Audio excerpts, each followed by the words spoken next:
What is it about the Nürburgring that makes it so special? It's the scale, it's the setting and the scenery, it's the history, as well as the actual technical demands of driving the track as well. And when you put all of that together, you have something that is totally unmatched. There's nothing else in the world that comes close to the Nürburgring. The scale is huge, massive. Isle of Man TT is amazing, 37.73 miles, but it's also actually not that many corners. You have a similar number of corners, Isle of Man TT to the Nordschleife. There's a lot more corners per kilometre packed into the Nordschleife. Why do people call it the most dangerous racetrack in the world? I would say they call it the most dangerous racetrack in the world because of all the people that crash here constantly, consistently, without end. The track itself was actually a massive improvement in safety, because you've got to remember that the Nordschleife replaced the 32-kilometre Eifelrennen, and the Eifelrennen was on the verge of being cancelled because cars were crashing through restaurants, cars were crashing through houses, and the Germans said, well, let's build a real racetrack like a controlled environment.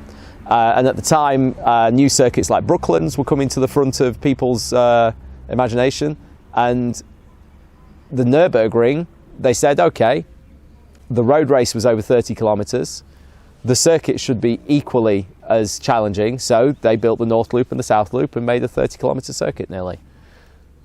How many laps does it take to learn the Nordschleife? I think what's amazing these days is that you can get to know the circuit, you can get to have a good impression of the circuit before you even get here by playing simulators and similar. But to really understand the circuit, I think you really need 1,000 laps. If I remember the first time I drove the track, I thought I had this place figured out at about 50 laps in. By 100 laps, I thought I was pretty fast. And about 150 laps, I had my first really big accident. And then when I look back and I remember the 2,000 lap Dale and his understanding of the track, he had no idea. I look back to the 10,000 lap Dale, and he also doesn't have as much of an idea as I do now. So I guess the real answer is that you don't ever stop learning the Nürburgring. What is Touristenfahrten? Touristenfahrten is what makes the Nürburgring so special. That's, for me, one of the largest ingredients of the whole magic of the Nürburgring. The idea of Touristenfahrten is that anybody can drive anything that is road legal here at the Nürburgring. And Touristenfahrten is one of the three legs that I say holds up the whole Nürburgring. You have the industry, you have the racing, and you have the tourist driving. Anybody and everybody can and should be able to drive. I think personally Touristenfahrten should be for the tourists.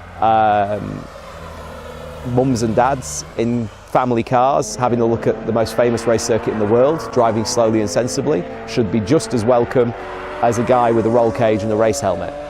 But for that to continue functioning, I think we need to see more respect and we need to see better behaviour. Are there specific rules during tourist drives?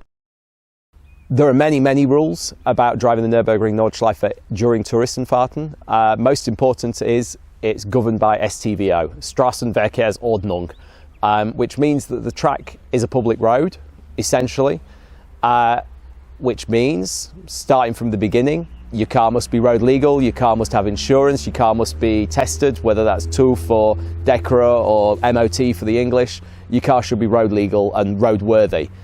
Then you have overtaking. Overtaking is only on the left, no overtaking on the right. If you see a road sign that has a speed limit on it, then you slow down, you do the speed limit. If you see a guy with a yellow vest walking around some road cones, you slow down. It's not a place particularly to do lap times, for example, in Touristenfahrten. And I understand the attraction, and hell, I spent many years here doing things that I shouldn't do. But now I see the Nürburgring as a bigger picture. I feel quite strongly that Touristenfahrten is for tourists. What if you have an accident? Does insurance cover damage? So the whole topic of Nürburgring and insurance is like the stickiest wicket known to man. Technically speaking, In the same way as when you drive onto Lidl's supermarket car park, your insurance covers you, in the same way, your insurance of any EU registered and number plated and road legal car will cover you when you drive onto the Nürburgring. But what you have to be careful of is the own particular contract that you signed with your insurance company when you took the policy. And for example, I have friends all around Europe, and we found words and sentences in their insurance policies that do apply to the Nürburgring. Things like roads used as racetracks. In England, it's quite common just to find Nürburgring Nordschleife mentioned directly in the list of exclusions. It is an unfortunate situation now that the Nürburgring is becoming more of a grey area, and I can't give you a definitive answer as to whether your insurance company will pay for you to have an accident here or not. I can tell you that the EU legislation on sharing roads and having road insurance in every EU member country means that your insurance company will pay. But whether they come back to you and ask you for the money, that's a different question, and not one that I can answer. How much can it cost to recover your car and fix the barriers? Yeah, typically, I don't know the exact prices this year. I can tell you that if you do crash here, it can cost thousands and thousands of euros very easily. I've come across accidents where I've seen the Rechnungs, I've seen the invoices, and it can be 17,000 euros to the Nürburgring, maybe another 1,000 euros for specialist recovery if your car is over the fence and in a forest. There can be environmental charges for digging out the oily ground that you've left from your stricken wreck. You'll typically expect to pay at least 150 euros for a couple of marshals to come and wave a flag.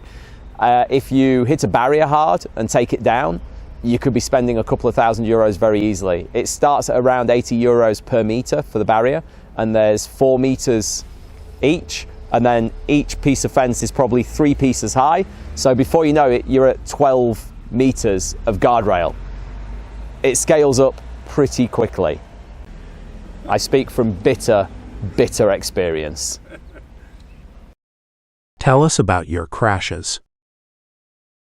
I've been in a few different crashes. Some of them are quite private. They were people's cars that they don't want it to be talked about. I have a history here driving cars for testing, and it's like Vegas, baby. What happens in Vegas stays in Vegas. My first car crash that I can talk about on the Nürburgring was actually in VLN in 2014, VLN 1. And I got involved with a 325 who wouldn't let my little MX-5 through, and I got a little bit of a red mist, and we both sustained some damage. And I look back at that now and I really regret it. Like, did I really need to throw my car up a gap that was just getting smaller? But that's racing, and that's why you race, to improve. So I like to think I've come a long way since then. What is VLN? VLN is quite simply the most awesome race series known to man, and obviously I would say that because I race in it and I'm a fan of it.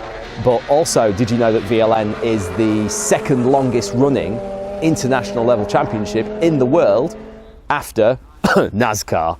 NASCAR, they turn left. That's okay, I suppose. VLN is, the dream of VLN is that anybody with motorsports experience can build, race and compete on the Nürburgring in endurance racing. And endurance racing is a key concept because if you can put 4 drivers in a car, the cost of taking that car to the racetrack that weekend can be divided by 4. And this makes it easier for beginners to approach. Of course, VLN has come a long way in the last 30 years. It started nearly 40 years ago, I think now, or is it 37 years? I'm sorry, I can't remember right now. But over 30 years ago, VLN started, and it started with small cars, normal guys building cars for the weekend. And now, every manufacturer that's anything to do with motorsports is represented at VLN. And that makes it harder. It means that as a driver, you have to raise your game, you have to become a better driver. As a team owner or a team manager or a wannabe car builder, you have to build a better car, you have to build a better team, and you have to find more money because VLN every year gets more expensive.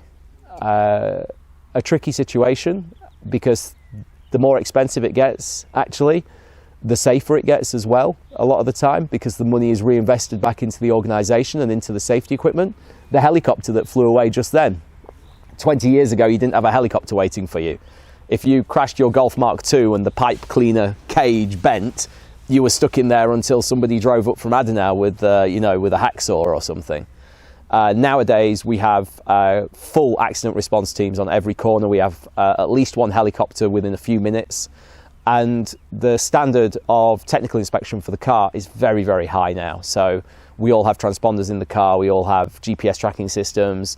We have the top level FIA spec fuel cells and fire extinguisher systems.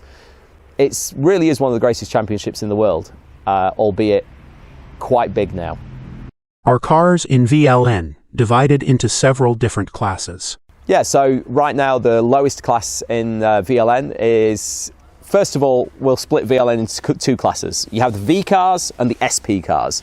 V is series cars, series production race cars.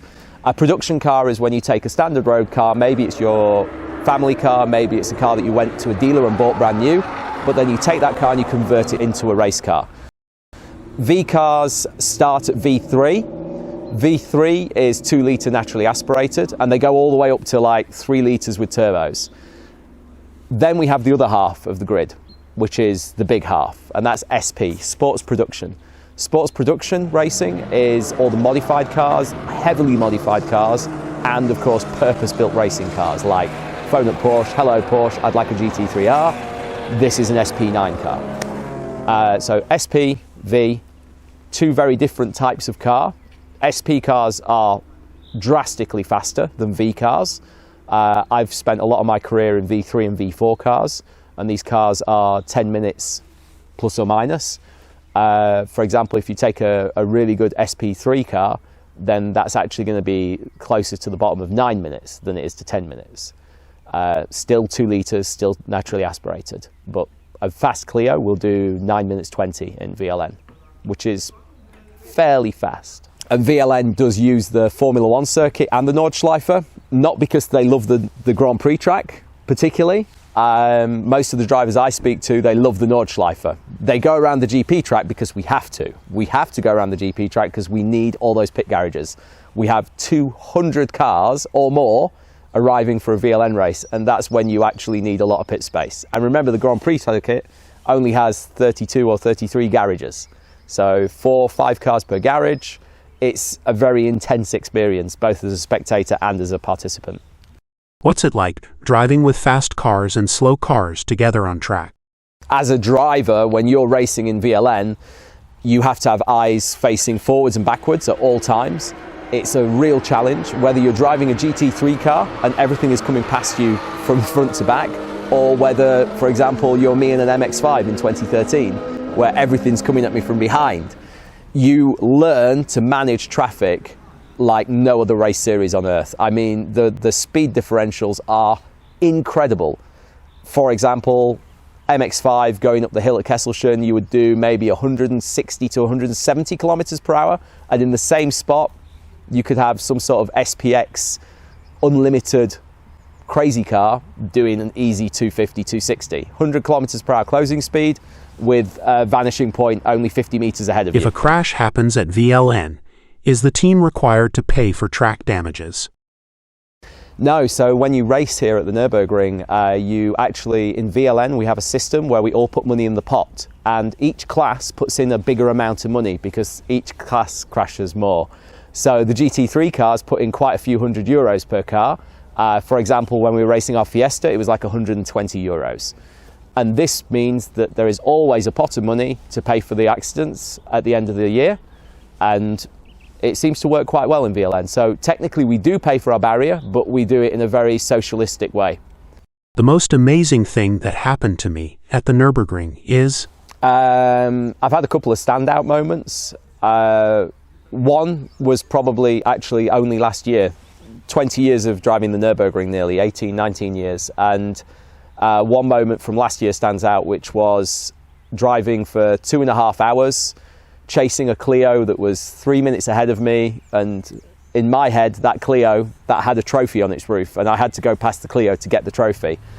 And racing the N24 is like no other 24-hour race. I've done Zolder, I've done Barcelona, but 24 hours of Nürburgring is a challenge because of the weather, because of the track, because of the conditions, because of the traffic.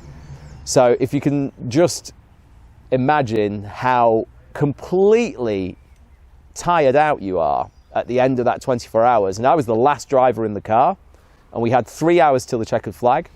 And I'm chasing down the Clio that is only 2 seconds a lap slower than me. And I get to the last 30 minutes and I'm broken, and I'm thinking, well, we tried really hard, but no trophy this year. Damn.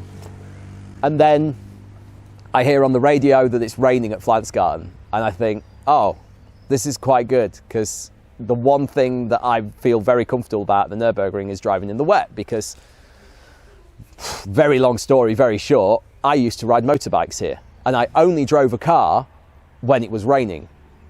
So I built up all my car knowledge, all my track knowledge of driving cars was only in the wet for about 10 years. So then I had to learn how to drive a car in the dry, actually, but there you go. So then I found that 3-minute gap ahead of me just disintegrated, disappeared. And in the same lap, as I'm driving through the wet on the slicks, the guy in front of me is thinking, phew, don't want to throw it all away. He doesn't want to throw away all that 23.5 hours of hard work by his team by making one mistake on slicks in the wet. Meanwhile, my boss, who was great, is on the radio saying, push, push, push, Dale. And I'm like, okay. Because 4th place is nothing and 3rd place is a trophy. So yeah, that was a standout moment. All the fatigue, all the tiredness gone, just gone. Pure adrenaline, 30 minutes of driving, didn't crash, loads of people did. A good friend of mine actually crashed his factory GT3 car on the same lap that I got my trophy, my other friend crashed. So yeah, happy to have got away with that one. Is there anything you haven't driven, yet dream about driving in the future? Yes, many things. The list of cars that I want to drive at the Nürburgring is incredibly long. It includes all manner of things. For example, Nuvolari's Alfa Romeo Tipo. I'd love to drive something like that. A steering wheel this big, pedals that go all the way down. I would love to drive one of the old cars to see if what's in my head is as amazing as what it was like in real life. Because when you talk about the Caracciola carousel, people go like, oh yeah, it was Rudolf Caracciola. I'm like, well, who's Rudolf Caracciola? The guy won so many races when a racetrack wasn't a racetrack, it was a gravel road through somebody's farm, and he's driving a 600 horsepower ethylene burning monster through it on tyres this big. This was the time when, you know, they thought that camber should go that way on a car. And I would love to try one of those cars, because I'm absolutely convinced that I would crash it into the nearest tree in 10 seconds. I think we have it so easy these days compared to those guys. So I have all these cars in my head that I want to drive, some standout ones. I'd love to drive an actual Group C car from the mid-80s. A 962 would be fine. If anybody's got a 962 at home and they want it to go around the Nürburgring, just give me a ring, yeah? I'd love to drive a 962. I would absolutely love to drive something like Johnny Cicotto's E30 DTM car, an E30 M3. I have lots of weird and wonderful cars that I'd love to drive around here that are probably rubbish. But yes, I would very much like to drive, for example, a Fiat 500, 550 Abarth, the original, you know. There's loads of cars. Stig Blomqvist's Ford Galaxy 500. Want to drive one of them? Yes, definitely. That's a 4-speed manual with a 7.2 litre V8 in it, and it's a massive touring car. And those used to race wheel to wheel with little John Cooper Minis. Yeah, there's a lot of things I want to drive around the Nürburgring. Unfortunately, the list is longer than YouTube would allow.